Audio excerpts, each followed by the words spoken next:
ముఖ్యమంత్రిగా ప్రమాణ స్వీకారం చేసిన కేసీఆర్ ప్రగతి భవన్లో ఎంపీలతో భేటీ అయ్యారు. జాతీయ రాజకీయాలపై దృష్టి పెడతామని ఇప్పటికే ప్రకటించిన కేసీఆర్ తమ పార్టీ ఎంపీలతో ఇదే విషయాన్ని చర్చిస్తున్నారు.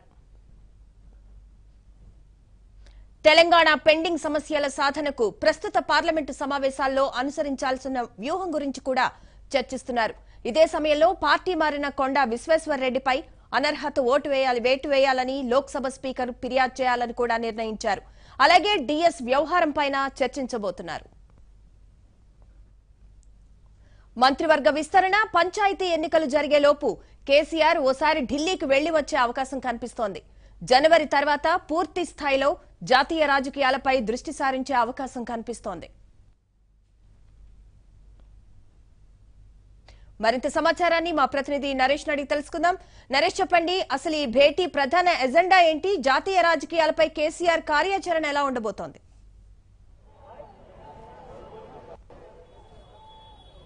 కళ్యాణి, మొత్తంగా ముఖ్యమంత్రిగా రెండోసారి బాధ్యతలు తీసుకున్న తర్వాత కేసీఆర్ చాలా వేగంగా పావులు కదుపుతున్నారు. ముఖ్యంగా జాతీయ రాజకీయాల్లో చక్రం తిప్పుతానని గతంలో అనేక సార్ల నుంచి కేసీఆర్ చెప్తూ వస్తున్న నేపథ్యంలో ఈరోజు టీఆర్ఎస్ పార్టీ పార్లమెంటరీ సమావేశాన్ని ప్రగతి భవన్ లో నిర్వహిస్తున్నారు. ఈ సమావేశానికి ముఖ్యంగా 13 మంది లోక్సభ సభ్యులతో పాటు 5 మంది రాజ్యసభ సభ్యులు ఈ సమావేశంలో పాల్గొన్నారు. ఏదైతే చేవెళ్ల ఎంపీ కొండా విశ్వేశ్వర్రెడ్డి కాంగ్రెస్ లో చేరిన నేపథ్యంలో ఆయన ఈ సమావేశానికి హాజరు కాలేదు. మరోవైపు రాజ్యసభ సభ్యుడు డి శ్రీనివాస్ గతంలోనే ఆయన కాంగ్రెస్ అనుబంధంగా కొనసాగుతున్నారు కాబట్టి ఆయన కూడా ఈ సమావేశానికి హాజరు కాని పరిస్థితి. మొత్తంగా 18 మందితో కేసీఆర్ ఈ సమావేశాన్ని నిర్వహిస్తున్నారు. ముఖ్యంగా ఈ జనవరి తర్వాత జాతీయ రాజకీయాల మీద పెద్ద ఎత్తున దృష్టి పెట్టాలని చెప్పి కేసీఆర్ ఇప్పటికే ఒక నిర్ణయానికి వచ్చారు. ఇందులో భాగంగానే ముఖ్యంగా బీజేపీ అలాగే కాంగ్రెస్ ఏతర భారతదేశాన్ని చూడాలి, ఖచ్చితంగా బీజేపీ ముక్తు అలాగే కాంగ్రెస్ ముక్తు భారత్ కావాలని చెప్పి కూడా కేసీఆర్ గతంలో అనేక సార్లు నుంచి మాట్లాడుతూ వస్తూ మనందరం చూస్తున్న పరిస్థితి. ముఖ్యంగా ఏదైతే జాతీయ రాజకీయాల్లో రాష్ట్రాల మీద కేంద్రం పెత్తనం పెరిగిపోయింది, రాష్ట్రాలు చేయాల్సిన పనులు చేసుకోలేకపోతుంది.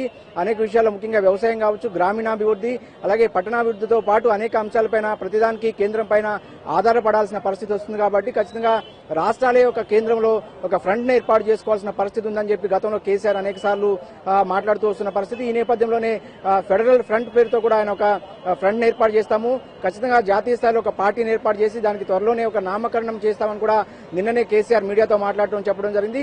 దీనిలో భాగంగానే నిజానికి ఎన్నికల కంటే ముందే గత ఆగస్టు నెలలోనే కేసీఆర్ దేశవ్యాప్తంగా 3 ముఖ్యమంత్రులను ఏదైతే మమతా బెనర్జీ బెంగాల్ ముఖ్యమంత్రితో పాటు కర్ణాటక ముఖ్యమంత్రి ఏదైతే కుమారస్వామి, మరోవైపు మాజీ ప్రధాని దేవేగౌడ్ కూడా కలిసి రావడం జరిగింది.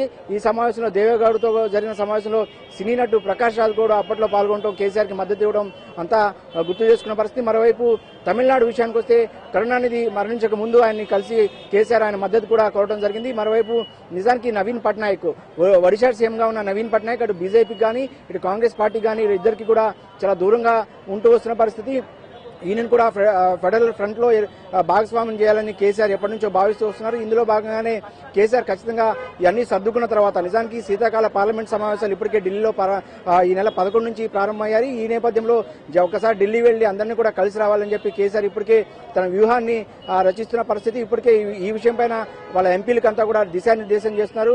మరోవైపు విభజన చట్టంలో ఏదైతే అటు తెలంగాణకు రావాల్సిన అన్ని అంశాలను కూడా ఇప్పటికీ కేంద్రం పెండింగ్ లో పెట్టిన పరిస్థితి. అనేక అంశాలు బయ్యారం ఉక్కు పరిశ్రమ కావచ్చు, అలాగే హైకోర్టు విభజన కావచ్చు, కాళేశ్వరంకి జాతీయ ప్రాజెక్టు, ఇలా అనేక అంశాలు ఇప్పటికీ పెండింగ్ లో ఉన్న నేపథ్యంలో వీటన్నిటిపైన కూడా ఇవి ఆఖరి సమావేశాలు. మరో ఏదైతే జనవరి నెల తర్వాత ఇంకో ఫిబ్రవరి మార్చి లోనే ఎన్నికల నోటిఫికేషన్ ఏదైతే పార్లమెంట్ ఎన్నికలకు నోటిఫికేషన్ వచ్చే అవకాశం ఉన్న నేపథ్యంలో ఈ శీతాకాల సమావేశాల్లోనే గట్టిగా పోరాటం చేయాలి, కేంద్రం మీద ఖచ్చితంగా రాష్ట్రానికి రావాల్సిన అన్ని అంశాలను కూడా సాధించుకోవాలని చెప్పి కేసీఆర్ ఎంపీలందరూ కూడా దిశానిర్దేశం చేస్తున్నారు. మరోవైపు జాతీయ రాజకీయాల విషయానికి వస్తే ఎంపీలకు కేకేతో పాటు పార్లమెంటరీ పార్టీ నేతగా ఉన్న కె కేశవరావు అలాగే జితేందర్ రెడ్డి లోక్సభలో ప్రతిపక్ష ఏదైతే పార్టీ నేతగా ఉన్నారు, ఉపనేతగా జి వినోద్ కుమార్ ఉన్నారు. వీళ్ళందరూ కూడా ముగ్గురికి కూడా ఒక కీలకమైన బాధ్యతలు అప్పగించే అవకాశం కనిపిస్తుంది.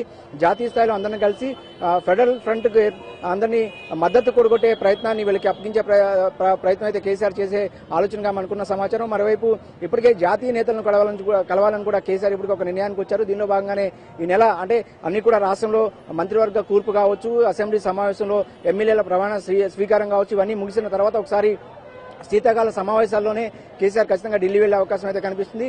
అందరినీ కూడా కలిసి ఒక ఫ్రంట్ ఏర్పాటు చేయాలని కూడా ఆయన ఇప్పటికే ఒక నిర్ణయానికి వచ్చిన నేపథ్యంలో ఆ దిశగా ప్రయత్నాలు చేస్తున్నారు. ఇదే విషయాన్ని కూడా ఎంపీలందరికీ కూడా దిశానిర్దేశం చేస్తున్న పరిస్థితి. మరోవైపు ఇద్దరు ఎంపీలు ఎమ్మెల్యేలుగా గెలిచిన నేపథ్యంలో పెద్దపల్లి ఎంపీ బాల్కా సుమన్, అలాగే మల్కాజ్గిరి ఎంపీ ఎవరైతే మల్లారెడ్డి ఉన్నారో వీళ్ళిద్దరు కూడా ఎమ్మెల్యేలుగా గెలిచిన నేపథ్యంలో వీళ్ళు కూడా రాజీనామా చేసే అవకాశం కనిపిస్తుంది. ఈ అంశం పైన కూడా ఈ సమావేశంలో చర్చిస్తున్నట్టు తెలుస్తుంది. మరోవైపు ఏదైతే కొండా విశ్వేశ్వరరెడ్డి కావచ్చు, లోక్సభ సభ్యుడు చేవెళ్ల నుంచి టీఆర్ఎస్ బీఫామ్ మీద గెలిచిన కొండా విశ్వేశ్వరరెడ్డి, అలాగే రాజ్యసభలో డి శ్రీనివాస్ కావచ్చు, వీళ్ళిద్దరు కూడా కాంగ్రెస్ పార్టీలో ఇప్పటికీ అనుబంధంగా కొనసాగుతున్నారు. కాబట్టి వీళ్ళపైన అనర్హత వేటు వేసే ఆ అంశాన్ని కూడా ఈ సమావేశంలో కేసీఆర్ వాళ్ళ ఎంపీలతో సమావేశంలో చర్చిస్తున్నట్టు తెలుస్తుంది. ఇంకోవైపు ఏదైతే ఈ స్థానిక సంస్థల ఎన్నికలు కూడా స్థానిక సంస్థలకు సంబంధించిన అన్ని అంశాలను కూడా ఈ పార్లమెంట్ సమావేశాల్లోపే ముగించాలని చెప్పి కేసీఆర్ భావిస్తున్నారు.